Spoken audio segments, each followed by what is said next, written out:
Hello.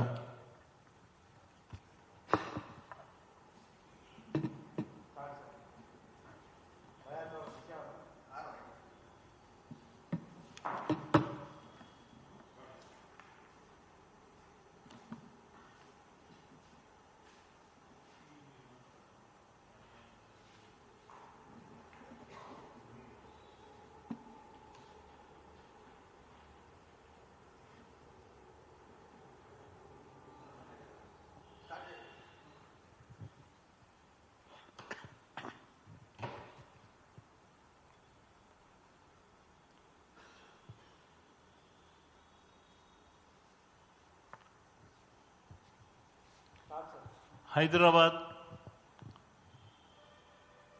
Industrial land transformation పాలసీపై press meet సందర్భంగా హాజరైనటువంటి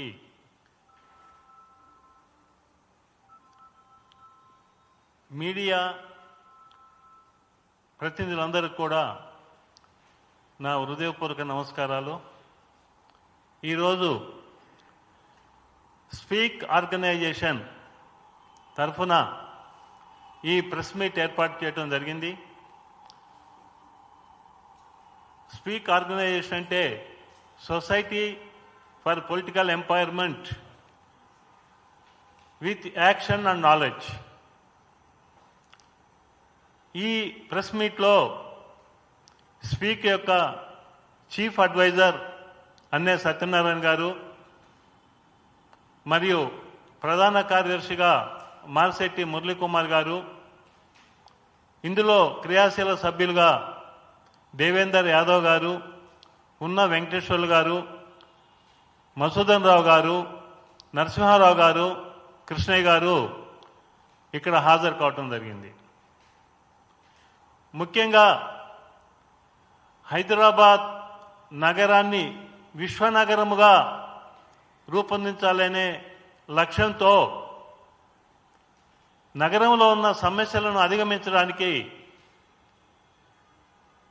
Hyderabad industrial land transformation policy ఏర్పాటు చేయబడిందని మేము గట్టిగా నమ్ముతున్నాం. హైదరాబాద్ ప్రస్తుతము క్యూర్ ఏరియాలో ఉందని రాష్ట్ర ప్రభుత్వ ప్రకటన ద్వారా తెలుస్తుంది. తెలంగాణ యావత్తును ప్రస్తుత గవర్నమెంటు క్యూర్, ప్యూర్, రేర్ అని 3 ప్రాంతాలుగా విభజించి అభివృద్ధి కార్యక్రమాలను చేపట్టడం జరుగుతుంది.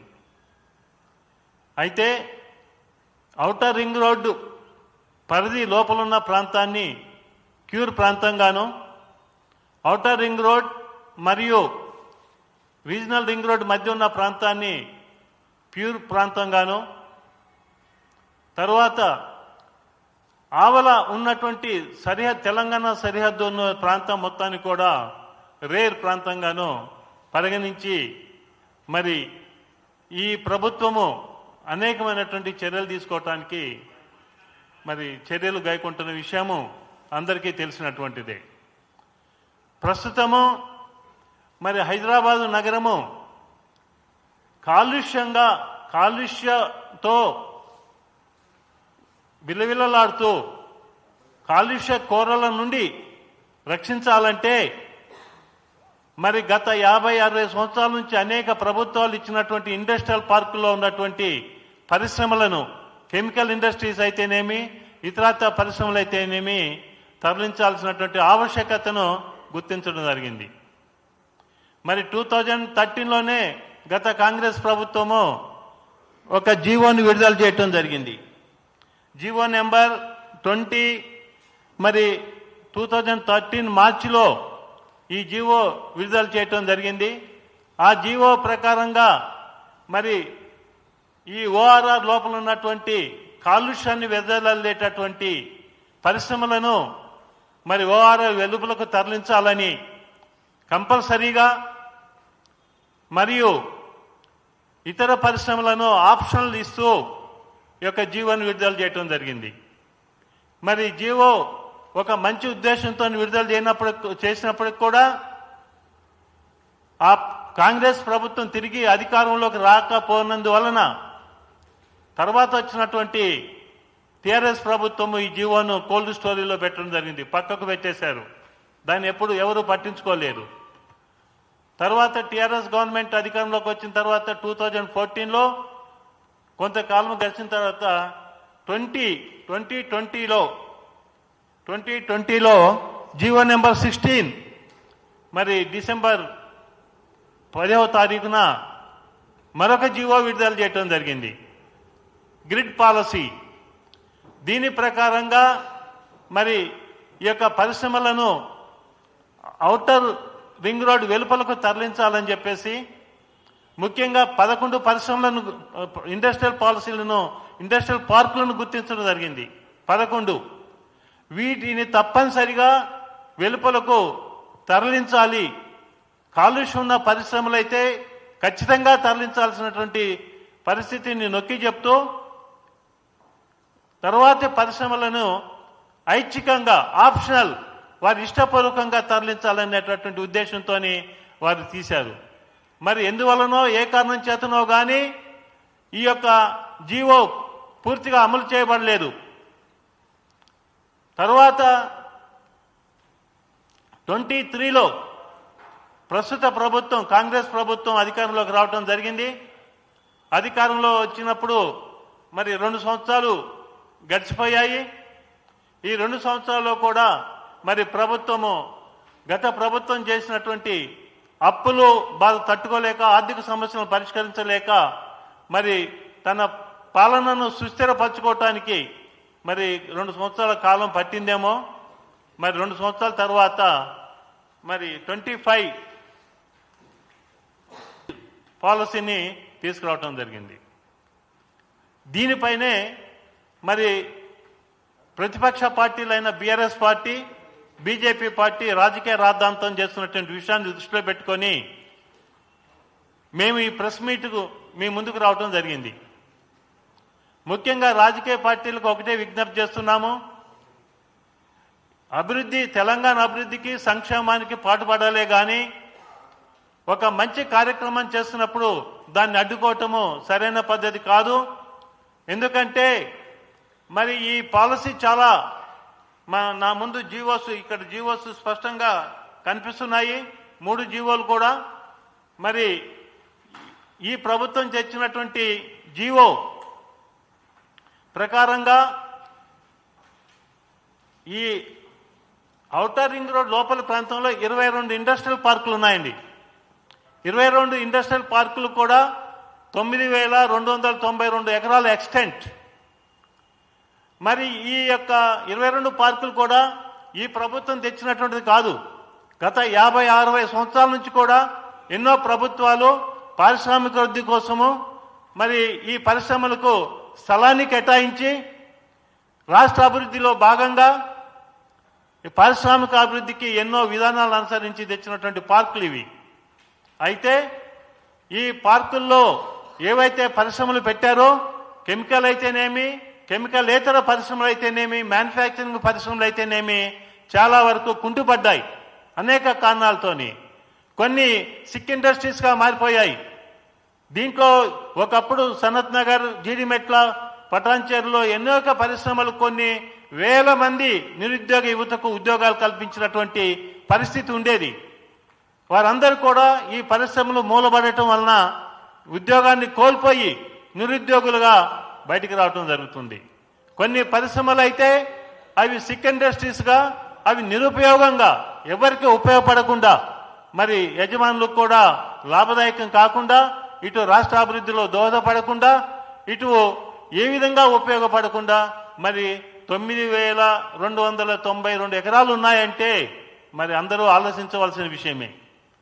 మరి హిల్టీ పాలసీ మూలంగా ఈ 9,292 ఎకరాలకు ఒకే పాలసీ, ఒకే విధానం, ఒకే గమ్యం, ఒకే గమనం.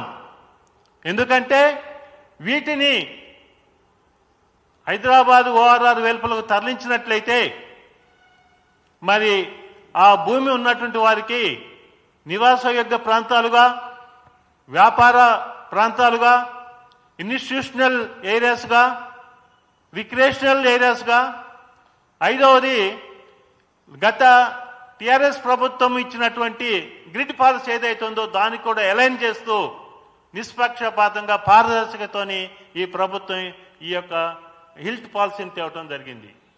అందరూ కూడా హర్షించాల్సిన సమయం ఇది.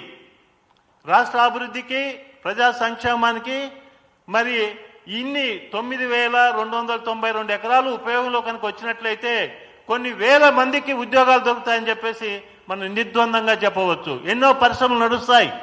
ఈరోజు ఆర్థిక సంక్షోభాన్ని ఎదుర్కొంటున్నాం. వీరందరూ కూడా స్కూల్స్ కనుక ఈ యొక్క వ్యాపార సంస్థలు, నివాసయోగ్యాలు ఏర్పడినట్లయితే అనేకమైనటువంటి లాభాలు జరుగుతాయి. మన హైదరాబాద్ నగరం కూడా ప్రపంచ దేశాలతో పోటీపడి ఒక విశ్వనగరంగా, సుందరమైన నగరంగా రూపుదిద్దుకుంటుందనటంలో ఎలాంటి సందేహం లేదు.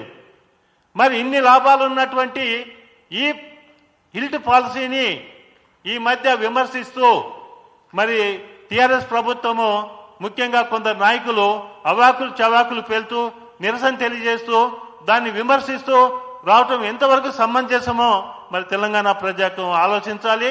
చాలామంది ప్రజలు కూడా చెప్పుకుంటున్నారు, మరి కేవలం రాజకీయ దురుద్దేశంతో ప్రతిపక్షాలంటే అధికార పక్షం ఏ పని చేసినా దాన్ని వ్యతిరేకించాలి అనేటటువంటి దృక్పథంతో చేస్తున్నారు తప్పితే మరి రాష్ట్ర అభివృద్ధిని కానీ ప్రజా సంక్షేమానికి వాళ్ళు ఏమాత్రం పట్టింపు లేకుండా పోతుందని చెప్పేసి మరి చెప్పవచ్చు. నేను ఒకటే ప్రశ్నిస్తున్నా, టిఆర్ఎస్ గత ప్రభుత్వాన్ని మరి 10 సంవత్సరాలు మరి ప్రభుత్వ పాలన వెలుగబెట్టిన వారు మరి ఇటువంటి ప్రయోజనరంజకమైన పాలసీలను ఎందుకు అమలు చేయలేకపోయారు?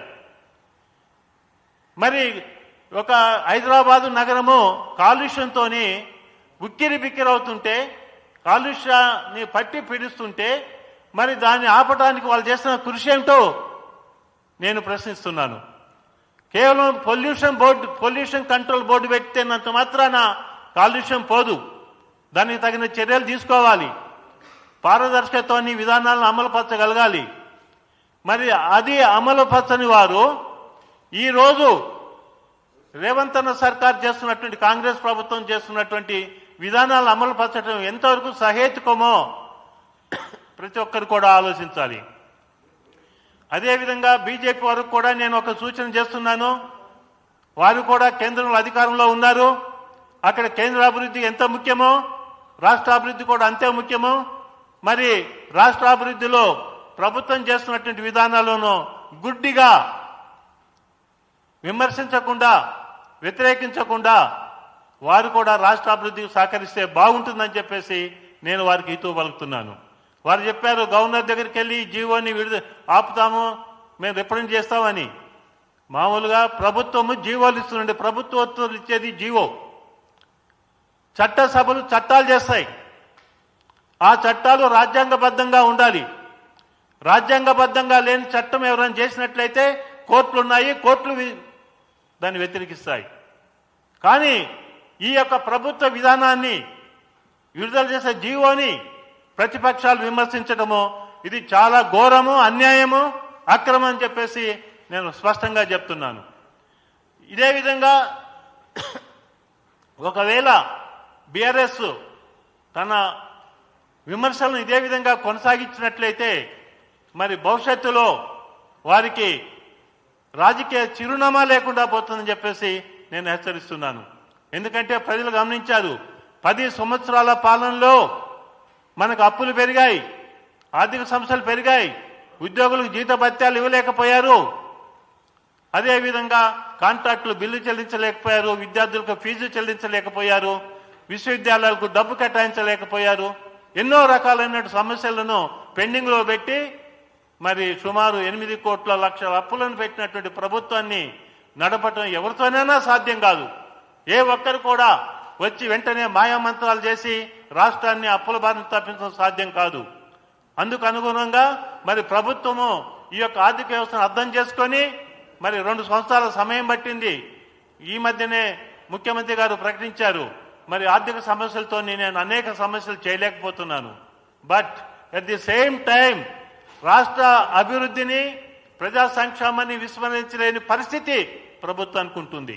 ఇటు అప్పులు తీర్చుకుంటా, సమస్యలను పరిష్కరించుకుంటా రాష్ట్ర అభివృద్ధికి పనిచేయాలంటే మరి ప్రభుత్వానికి ఒక స్పష్టమైన, సమగ్రమైన, విపులమైన అవగాహన ఉండాలి, ప్రణాళిక రచన ఉండాలి. ఆ ప్రణాళికలు అమలు చేయడానికి సరైనటువంటి వాతావరణం కల్పించబడాలి. అది హిల్ట్ ద్వారా సాధ్యమవుతుంది. ప్రభుత్వం తర్వాత కొన్ని పొరపాట్లు జరుగుతుంటాయి, కానీ దాన్ని సర్దిద్దుకోవటంలోనే గొప్పతనం ఉంటుంది.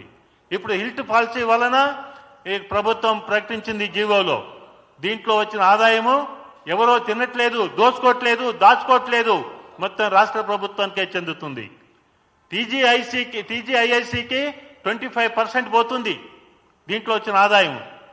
అదేవిధంగా municipal administration and urban development డిపార్ట్మెంట్కు స్టాట్యుటరీ ఫీజు ఎంత ఉన్నదో చట్ట ప్రకారంగా అది వారికి వెళ్తుంది. మిగిలిన ఆదాయం మాత్రమే ప్రభుత్వ ఖజానాలో జమ అవుతుంది. ప్రభుత్వ ఖజానాలో జమ అయిన ప్రతి పైసా కూడా రాష్ట్ర అభివృద్ధికి, ప్రజా సంక్షేమానికి ఖర్చు పెట్టాలి. ఈ ఖర్చు అంతా కూడా బడ్జెట్ హద్దులలో, శాసనసభలో ఆమోదించిన బడ్జెట్ హద్దుల్లో జరుగుతుంది. కాబట్టి ఎక్కడ కూడా దుర్వినియోగానికి అవకాశం లేదు. ఎంత ఫీజు చెల్లించాలో స్పష్టంగా పేర్కొనబడింది. ఒకవేళ ఇది కనుక సమర్థవంతంగా అమలు జరిగితే నా అభిప్రాయంలో మా స్పీకర్ ఏదైతే మేము భావిస్తున్నామో 3 సంవత్సరాల్లో హైదరాబాదు కాలుష్య రహిత నగరంగా వృద్ధి చెందుతుంది. సుందర నగరంగా, విశ్వనగరంగా ఇది అభివృద్ధి చెందుతుంది అనటంలో ఎలాంటి సందేహం లేదు. ఎందుకంటే మరి 5 అంశాలు ఇచ్చారు. నివాస ప్రాంతాలు ఉన్నాయి. అదేవిధంగా ఇన్స్టిట్యూషన్స్కు మనం ఒక స్కూలు పెద్ద కార్పొరేట్ లెవెల్లో మంచి స్థాయిలో స్కూల్ పెట్టాలంటే హైదరాబాద్లో స్థలాలు లేక ఒక చిన్న స్థలాల్లో బిల్డింగులు కట్టి ప్లే గ్రౌండ్లు లేకుండా, మౌలిక వసతులు లేకుండా ఎన్నో స్కూల్స్ నడుస్తున్నాయి. మరి అట్లాంటి పరిస్థితిలో నాణ్యమైన విద్య ఎవరికి దొరుకుతుంది? అదే కనుక ఈ ఇండస్ట్రియల్ ఏరియాలో దాన్ని కన్వర్ట్ చేసినట్లయితే, వారు విద్యాలయాలకు, విశ్వవిద్యాలయాలకు ఉపయోగించుకున్నట్లయితే ఇది ఎంతో ఉపయోగకరంగా ఉంటుంది. అదేవిధంగా రిక్రియేషన్ ఫెసిలిటీస్, మన కల్చరల్ సెంటర్స్ లేవు, స్పోర్ట్స్ కాంప్లెక్స్ లేవు. ఇవన్నీ కూడా వృద్ధి చెందాలంటే తగిన స్థలం కావాలంటే వీటి వల్లనే అవుతుంది. అదేవిధంగా మరి గత ప్రభుత్వం చేసినటువంటి 2020లో చేసినటువంటి పాలసీని కూడా ఈ ప్రభుత్వం విస్మరించకుండా అలైన్ విత్ గ్రిడ్ పాలసీ అని 5వ అంశంగా పేర్కొనడం జరిగింది. దీంట్లో అలైన్ విత్ గ్రిడ్ పాలసీలో ఉన్న విధానాలను కూడా దీంట్లో అనుసంధానం చేస్తూ దాన్ని కూడా దృష్టిలో పెట్టుకొని ఈ యొక్క విధానాన్ని అమలు పరిస్తే బాగుంటుందనేటటువంటి ఒక సదుద్దేశంతో చేసినటువంటి ఈ హిల్ట్ పాలసీని విమర్శించడం ప్రతిపక్షాలకు తగదు. ఒక సౌహృదయంతో రాష్ట్ర అభివృద్ధిని దృష్టిలో పెట్టుకొని వారు ముందుకు రావాలి. తెలంగాణ ప్రజలు 60 సంవత్సరాల పాటు పోరాడి ప్రత్యేక రాష్ట్రం తెచ్చుకుంటే నిధులు, నీళ్లు, నియామకాల్లో అన్యాయం జరుగుతుందని చెప్పేసి మనం న్యాయం చేద్దామని చెప్పేసి తెలంగాణ రాష్ట్రము వస్తే 1200 మంది యువకులు బలిదానాల మూలంగా తెలంగాణ ఏర్పాటు చేస్తే దాని అభివృద్ధికి తోడ్పడక, దాని అభివృద్ధిని 10 సంవత్సరాల్లో చేయకుండా చివరికి ఈ ప్రభుత్వం చేస్తున్నటువంటి కార్యక్రమాలను అడ్డుకోవటం అంటే ఇది ప్రజా సంక్షేమాన్ని, తెలంగాణ ప్రజల ఆకాంక్షను వీరు విస్మరించడమే అవుతుందని చెప్పేసి నేను మీ అందరి సమక్షంలో కూడా పేర్కొనడం జరుగుతుంది. కాబట్టి ఈ యొక్క పాలసీలో లోపాలుంటే చెప్పండి, చర్చించండి, సజెషన్స్ ఇవ్వండి. అంతేగాని పాలసీని ఏకపక్షంగా విమర్శించడం అనేటటువంటిది ఇది సబబు కాదు. అంటే ప్రజా సంక్షేమాన్ని ఆలోచించే వాళ్ళు చేయవలసిన పనులు కాదు. ప్రతిపక్ష పార్టీలు నిర్మాణాత్మకంగా ప్రజల ఆకాంక్షలను తీర్చే విధంగా వారు విధానాలు, పాలసీలు ఉండాలి. కానీ అధికార పక్షం ఏది చేసినా తప్పు, దాన్ని ఖండించాలి, దాన్ని ఖండించి విమర్శించి ప్రజలు అబాస్పాలు చేయాలి, అధికారాన్ని పడగొట్టాలి అని చెప్పేసి అధికార పార్టీ చేస్తున్నటువంటి నేతల కాళ్ళల్లో కట్టెలు పెట్టి అడ్డం పడగొట్టి కుట్రలు కుతంత్రాలు చేస్తూ వారిని మానసిక ఇబ్బందులకు గురి చేస్తే వారికి వచ్చేది ఏమీ లేదు. తెలంగాణ మరలా అదే స్థితిలో ఉంటుంది.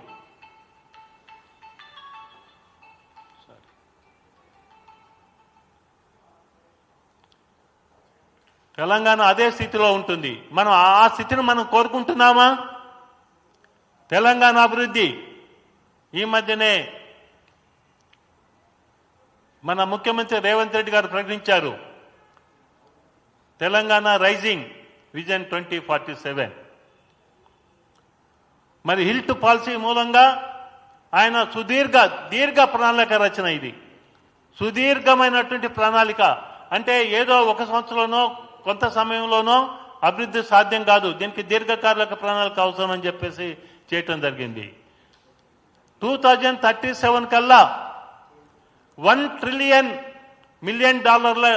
ఎకానమీగా మన రాష్ట్రాన్ని ఏర్పరచాలని, 2047 వరకు 3 ట్రిలియన్ల ఆర్థిక ఎకానమీని ఏర్పాటు చేయాలని చెప్పేసి లక్ష్యంగా పెట్టుకొని ఈ యొక్క విజన్ 2047ను ఈ నెల 8, 9 తేదీల్లో ఫ్యూచర్ సిటీలో ప్రపంచ నలుమూలల నుండి దాదాపు 3,000 మంది ఆర్థికవేత్తలను, మేధావులను, పారిశ్రామికవేత్తలను, నాయకులను పిలిచి మరి సమావేశం ఏర్పాటు చేస్తున్నారంటే ఇది తెలంగాణ అభివృద్ధికి బాటలు వేయటమే అని చెప్పవచ్చు.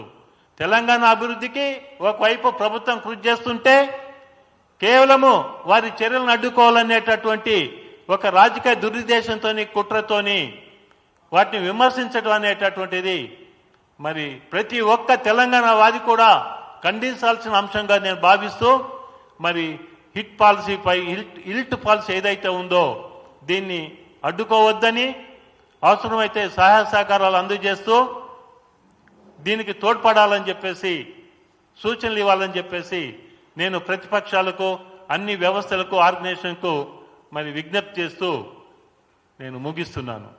Thank you.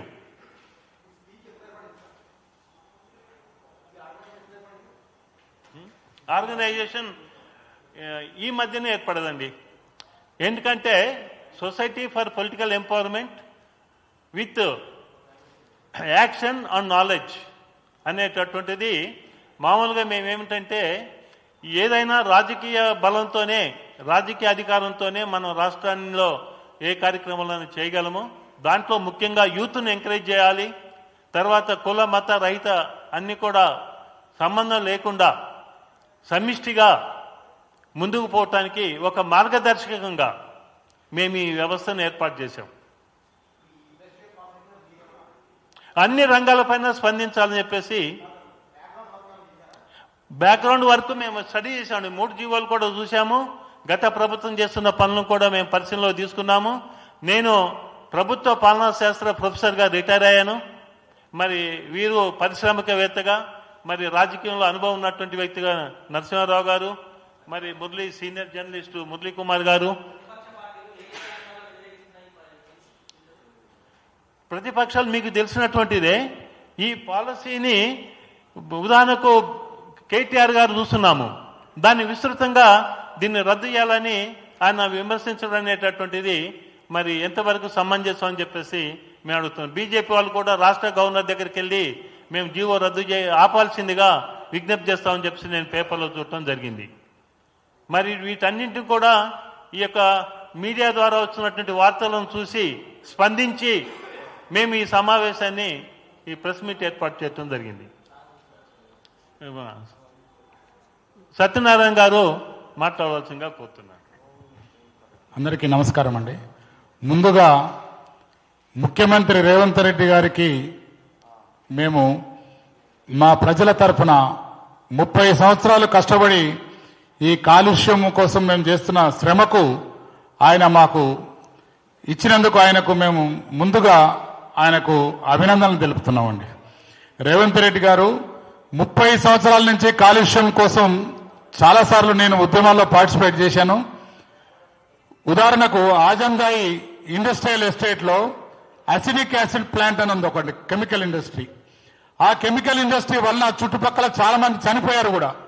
చాలాసార్లు అక్కడ మేము ధర్నాలు చేశాం. అయినా 30 సంవత్సరాల నుంచి ఎవరు పట్టించుకోలేదు.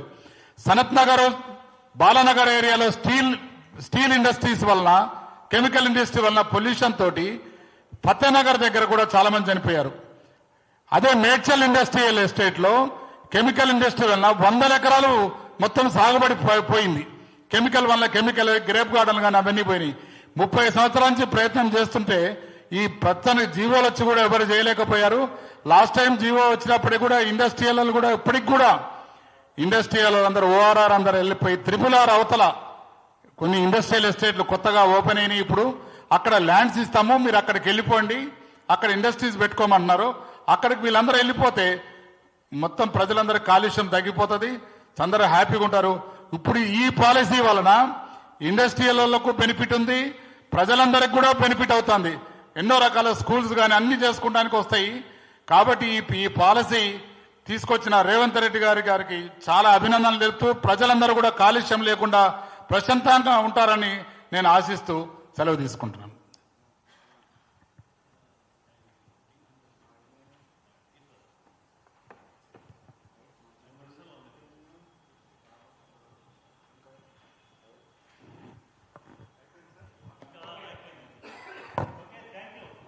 Thank you.